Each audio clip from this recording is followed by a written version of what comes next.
बहुत स्वागत है आपका ओंकार न्यूज में। मैं हूं आपके साथ ज्योति यादव। तो बुलेटिन की शुरुआत करेंगे बड़ी खबर के साथ। बताते चले कि आज हम बात करेंगे 4 बड़ी खबरों की। कर्नाटक में शपथ ग्रहण की तैयारियां, और दूसरी खबर पे बात करेंगे जो चर्चा करने वाले हैं जाति जनगणना पर बिहार सरकार को सुप्रीम कोर्ट से जो झटका लगा है उस पे। वहीं तीसरी खबर पे बात करेंगे जो किरण रिजिजू से कानून मंत्री का पद जो छीन लिया है। और वहीं चौथी खबर पे हम चर्चा करेंगे दिल्ली में चीफ सेक्रेटरी को बदलने की तैयारी चल रही है।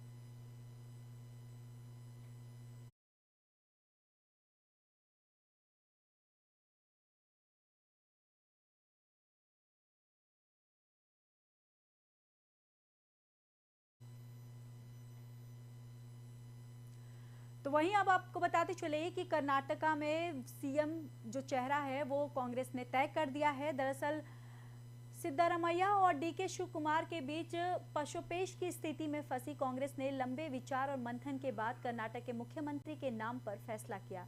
वहीं अनुभवी पार्टी नेता सिद्धारमैया दूसरे कार्यकाल के लिए राज्य के मुख्यमंत्री के रूप में वापसी करेंगे और राज्य कांग्रेस प्रमुख डीके शिव कुमार उनके डिप्टी होंगे।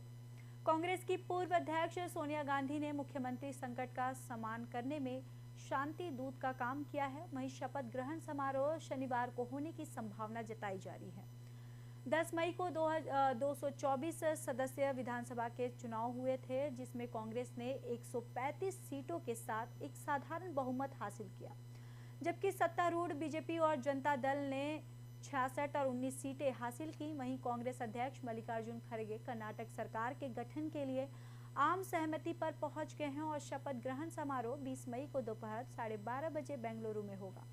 वहीं आपको बताते चले कि कांग्रेस विधायक दल की बैठक आज 18 मई को शाम 7 बजे बेंगलुरु में बुलाई गई है। शपथ ग्रहण की तैयारियां अभी से होने लगी है। मेहमानों की लिस्ट भी तैयार की जाने लगी है। इसी दौरान तमिलनाडु के मुख्यमंत्री एम.के. स्टालिन को भी इसके लिए आमंत्रण किया गया। भारतीय राष्ट्रीय कांग्रेस के अध्यक्ष मल्लिकार्जुन खड़गे और कर्नाटक के घोषित सीएम सिद्धारमैया ने एक फोन कॉल में तमिलनाडु के मुख्यमंत्री एम.के. स्टालिन को 20 मई को होने वाले शपथ ग्रहण समारोह के लिए आमंत्रित किया है। दो शीर्ष दावेदारों सिद्धारमैया और डीके शिव कुमार के बीच पशुपेश की स्थिति में फंसी कांग्रेस ने लंबे विचार और मंथन के बाद कर्नाटक के मुख्यमंत्री के नाम पर फैसला किया है। अनुभवी पार्टी नेता सिद्धारमैया दूसरे कार्यकाल के लिए राज्य के मुख्यमंत्री के रूप में वापसी करेंगे, तो वहीं राज्य कांग्रेस प्रमुख डीके शिव कुमार उनके डिप्टी होंगे। कांग्रेस की पूर्व अध्यक्ष सोनिया गांधी ने मुख्यमंत्री संकट का सामना करने में शांति दूत का काम किया है। शपथ ग्रहण समारोह शनिवार 20 मई को होने की संभावना जताई जा रही है। आपको बताते चले कि 10 मई को 224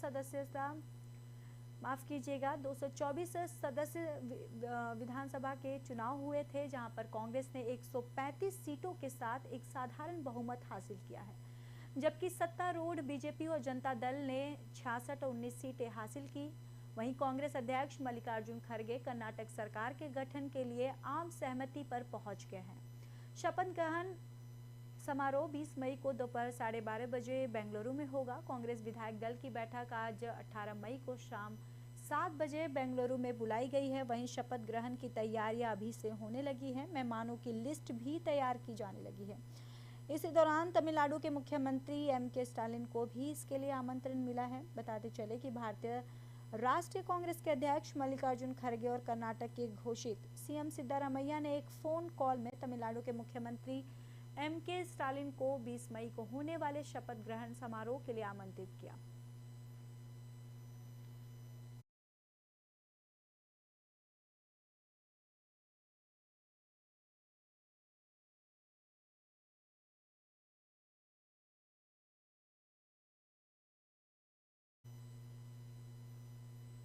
तो वहीं बिहार में जाति आधारित मतगणना को रोकने के आदेश में बिहार में जाति आधारित जनगणना को सुप्रीम कोर्ट ने पटना हाई कोर्ट के उस आदेश पर रोक लगाने से इनकार कर दिया है, जिसमें बिहार में जाति आधारित सर्वे पर रोक लगा दी गई थी।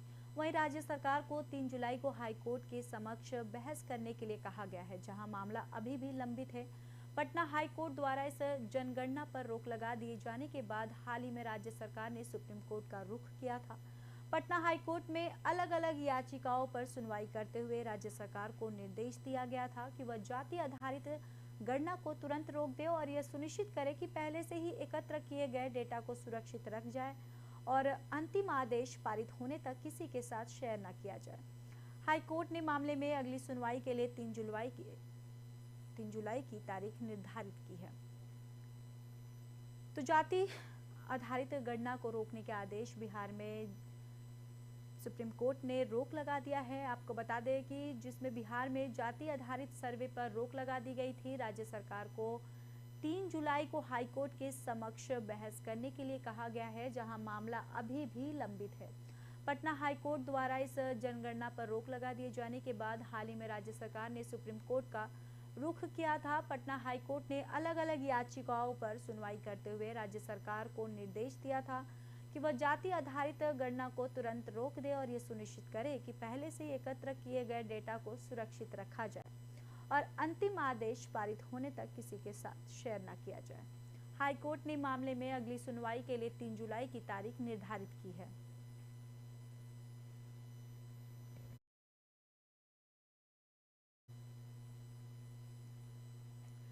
तो वहीं अगली खबर आपको बताते चले कि किरण रिजिजू से कानून मंत्री का पद छीन लिया गया है। दरअसल आपको बताते चले कि उनकी जगह अर्जुन राम मेघवाल नए कानून मंत्री बनाए गए हैं। किरण रिजिजू को कानून मंत्रालय से हटाकर भू विज्ञान मंत्रालय सौंपा गया है। खबर है कि रिजिजू की जगह अर्जुन राम मेघवाल को उनके मौजूदा पोर्टफोलियो के अलावा कानून और न्याय मंत्रालय में राज्य मंत्री के रूप में स्वतंत्र प्रभार सौंपा गया है। तो केंद्र मंत्री कैबिनेट में ये बड़ा फेरबदल होने की खबर सामने आ रही है, जहां पर किरण रिजिजू को कानून मंत्री पद से हटा दिया गया है और उनकी जगह अर्जुन राम मेघवाल नए कानून मंत्री अब होंगे। वहीं किरण रिजिजू को कानून मंत्रालय से हटाकर भू विज्ञान मंत्रालय सौंपा गया है और खबर ये भी सामने आ रही है कि रिजिजू की जगह अर्जुन राम मेघवाल को पोर्टफोलियो के अलावा कानून और अन्य मंत्रालय में राज्य मंत्री के रूप में स्वतंत्र प्रभार सौंपा गया है।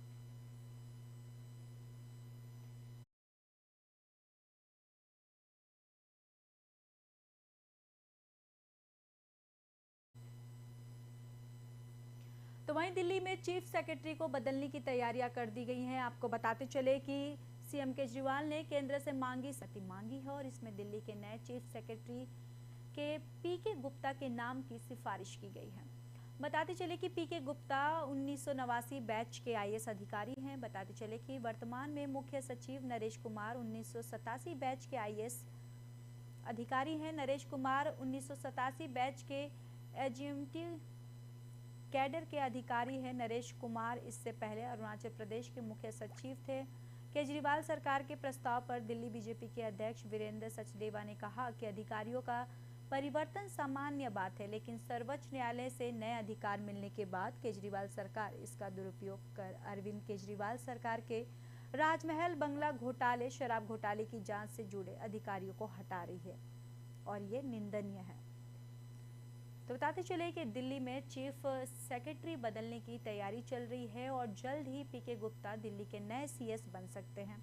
वहीं मुख्यमंत्री अरविंद केजरीवाल ने उपराज्यपाल विनय कुमार सक्सेना के जरिए केंद्र से सहमति मांगी और इसमें दिल्ली के नए चीफ सेक्रेटरी के लिए पीके गुप्ता के नाम की सिफारिश की गई है।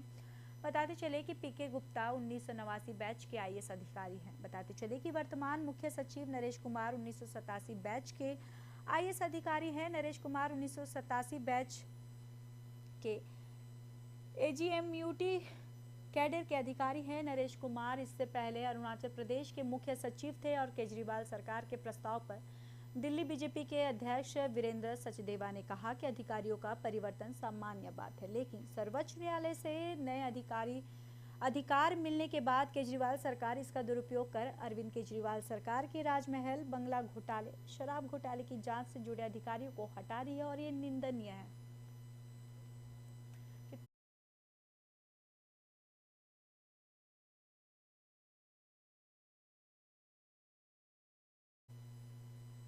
तो आपको बताते चले कि दिल्ली में चीफ सेक्रेटरी बदलने की तैयारी चल रही है और जल्द ही पीके गुप्ता दिल्ली के नए सीएस बन सकते हैं। मुख्यमंत्री अरविंद केजरीवाल ने उपराज्यपाल विनय कुमार सक्सेना के जरिए केंद्र से सहमति मांगी और इसमें दिल्ली के नए चीफ सेक्रेटरी के लिए पीके गुप्ता के नाम की सिफारिश की गई।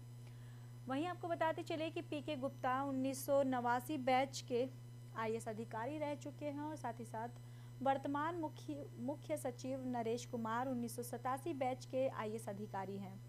नरेश कुमार 1987 बैच के एग्जीक्यूटिव कैडर के अधिकारी भी रह चुके हैं। नरेश कुमार इससे पहले अरुणाचल प्रदेश के मुख्य सचिव थे और केजरीवाल सरकार के प्रस्ताव पर दिल्ली बीजेपी के अध्यक्ष वीरेंद्र सचदेवा ने कहा कि अधिकारियों का परिवर्तन सामान्य बात है, लेकिन सर्वोच्च न्यायालय से नए अधिकार मिलने के बाद केजरीवाल सरकार इसका दुरुपयोग कर अरविंद केजरीवाल सरकार के राजमहल बंगला घोटाले, शराब घोटाले की जांच से जुड़े अधिकारियों को हटा रही है और ये काफी निंदनीय है।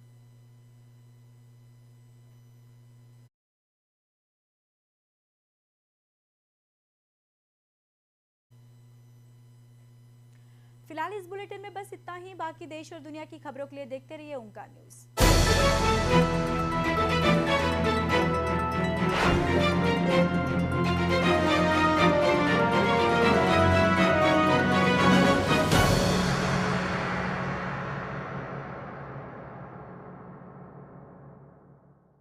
धर्म से परिवर्तित हुई महिलाएं वापस